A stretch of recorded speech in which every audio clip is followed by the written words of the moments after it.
Attentif aux explications des journalistes, Daniel Cousin rassure dès sa première prise de parole. C'est une mission qu'on m'a confiée et c'est vrai que personnellement c'est très excitant, mais c'est aussi pour le pays, pour les joueurs, pour tout le monde. On a besoin de se qualifier pour bien sûr que le football gabonais continue à grandir. Confiant, il sait que la qualification passe par la victoire lors de cette double confrontation face au Soudan du Sud. Et pour cela, il devra bâtir une équipe compétitive, disciplinée, prête à défendre bec et ongle le vert jaune et bleu. Dans cette liste publiée, on note de retour celui de Samson Bingui et de Franck Ngongo Bam, qui après avoir été noyés par Camacho, refont surface aux côtés de Daniel Cousin en tant que sélectionneur national. Mais la grande surprise dans ce groupe de 23, c'est lui, Wilfried Ebanabé Solo, sociétaire de Lorient FC, appelé pour la première fois. J'ai voulu appeler ces joueurs, pour moi, qui rentrent parfaitement dans ce que je recherche. Voilà, des joueurs professionnels, agressifs, et qui connaissent bien l'équipe nationale. Donc c'est juste Wilfried Abessolo, que j'ai visionné sur quelques matchs à Lorient.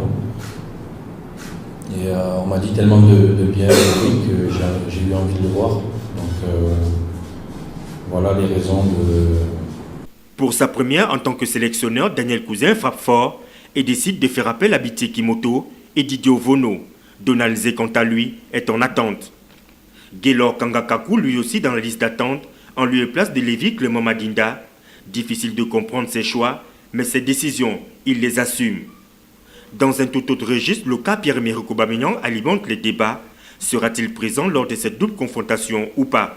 Pour moi, il est sur la liste de convocation, donc il est appelé, il doit répondre favorablement. Mais s'il ne répond pas favorablement, ben on fera une option B, c'est tout. On a des joueurs sur la liste d'attente. Mais pour moi, dans ma tête, Pierre sera là. Enfin, le retour de Denis Bouanga, absent lors des 2 dernières sorties des Panthères. L'attaquant de Nîmes est en état de forme, de quoi redonner du sourire aux supporters. L'équipe gabonaise sera au complet dans quelques jours. En attendant l'arrivée de l'ensemble des joueurs convoqués, Daniel Cousin devra remobiliser ses troupes avec un tout autre discours. Reste à savoir si les nôtres seront à même de le traduire sur le terrain. Qu'à cela ne tienne, les espoirs d'une possible qualification du 11 national à la CAN 2019 au Cameroun se reposent désormais sur les épaules de Daniel Cousin.